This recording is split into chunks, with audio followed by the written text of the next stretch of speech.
Mark Zuckerberg. Not just the face of Facebook and Meta, but now the mysterious lord of a private Hawaiian island. On the remote north shore of Kauai, he quietly controls over 2,300 acres of jungle, private roads, and hidden mansions. A reported $300 million fortress that insiders say outsiders cannot enter. What is he building here? A lavish family home? A secretive tech retreat? Or something far more ambitious? Almost like a self-contained city designed just for him? Buckle up as we dive deep into the mystery, uncovering underground bunkers, AI-run systems, and the controversies smoldering around Zuckerberg's secretive estate. It all began in 2014, when Zuckerberg paid roughly $100 million for 700 acres near the quiet town of Kilauea. At first, it seemed like just another luxury real estate deal on Kauai, but over the next decade, he kept buying up neighboring properties, each purchase cloaked behind Hawaiian-sounding LLC shell companies. By 2025, his holdings had ballooned to over 2,300 acres on Kauai, including a nearly 1,000-acre addition for $65 million. The scale was impossible to ignore. As one report notes, the presence of a single billionaire controlling vast swaths of land has sparked conversations and concerns across Kauai. For a while, so my security team kind of convinced me for like 10 years. Locals soon realized that one person's vision was reshaping their island, raising questions and eyebrows about what exactly Zuckerberg was building in secret. At the heart of Zuckerberg's Kauai kingdom sits Ko'olau Ranch, a private kingdom on the island's northeast shore. Two massive mansions stand like castles amid the jungle, connected by manicured paths and surrounded by dense forest. Around those main houses, every luxury has been provided: a full-size gym, a tennis court, and not one but multiple swimming pools for recreation. Even the children have been catered to, with whimsical treehouses strung among the palms and rope bridges reaching into the trees. Hidden beneath the lush surface is infrastructure built for survival. A 5,000-square-foot underground bunker lies beneath those estates, a concrete stronghold with blast-resistant doors and an escape hatch linking the two mansions. A towering 55-foot water tank stands at the center of the ranch, able to supply the compound like a tiny private village for months. Every acre is put to use. Zuckerberg even plans to raise cattle for what he calls the highest quality beef in the world. Orchards of macadamia nuts, fields of turmeric and ginger, and year-round hydroponic greenhouses ensure fresh food no matter the season. In short, the estate functions as a fully self-contained ecosystem, blending comfort with sustainability in a way more common to survival movies than real life. Technology permeates every corner. I don't think most people would miss it if most of the contents of their threads just disappeared after 7 days. Right. Voice-activated assistants handle simple requests like music and meals, while facial recognition scanners at the gate automate visitor entry. Multi-zone audio, adaptive lighting, and automated climate controls adjust the environment automatically, dimming the lights during midday naps or warming a plunge pool before a dawn workout. In fact, this compound operates as a real-world extension of Zuckerberg's own 2016 Jarvis AI vision. The smart systems here learn the family's routines and anticipate needs before a single word is spoken.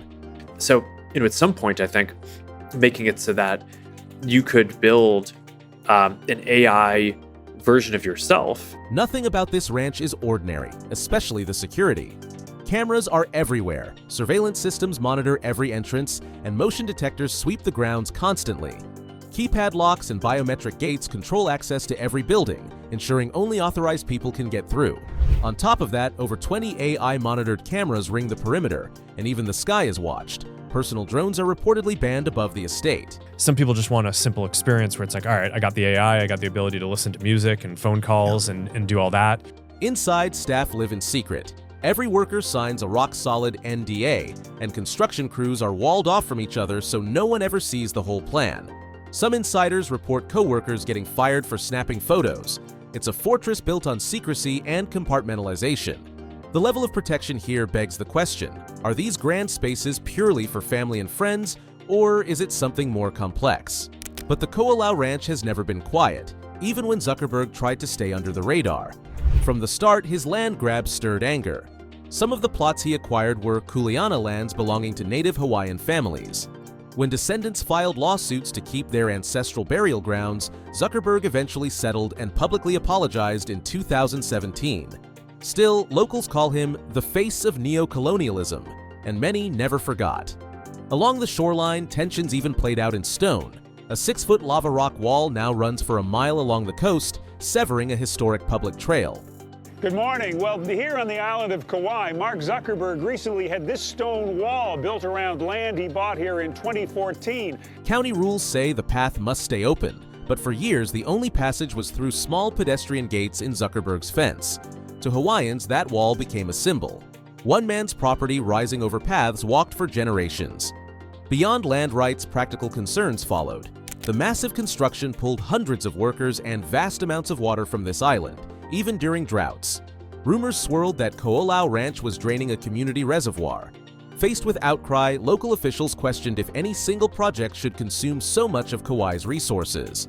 In a place famous for rain, the ranch's heavy water use during dry spells left a bitter taste. In short, Zuckerberg's paradise brought jobs and investment, but also fences, walls, and rising resentment across the valley. So what exactly is Mark Zuckerberg really building here? Some say it sounds more like a doomsday prepper's dream than an ordinary estate. The planning documents show it could sustain over 100 people indefinitely, reflecting concerns about climate instability, global disruption, and technological risk. It isn't hard to imagine why people whisper about apocalypse bunkers. The 5,000 square foot underground bunker, capable of withstanding calamities, has even been nicknamed by locals as a doomsday shelter. Zuckerberg calls it a storm shelter. Maybe it's a tech magnate's retreat from climate change or social collapse, a shiny Silicon Valley Xanadu built to survive anything. We're going to have systems that are smarter than any individual, and I think it's mostly going to be very empowering for people. As one researcher wrote, this looks like the future of luxury, a private, fortified world where an ultra-wealthy CEO and his family can weather pandemics, natural disasters, or whatever the next crisis may bring. The whole story is almost surreal, a billionaire carving a private paradise that doubles as a fortress. It makes you wonder, if one man can build something like this, what does the future hold for the rest of us? Is this the new frontier of wealth and security for the ultra-rich? One thing is clear. Ko'olau Ranch blurs the lines between luxury retreat and high-tech survival bunker. If you want more jaw-dropping tours inside the world of extreme wealth, hit subscribe and ring the bell on our YouTube channel. We'll be diving even deeper into Mark Zuckerberg's truly filthy rich lifestyle next time. You won't want to miss it.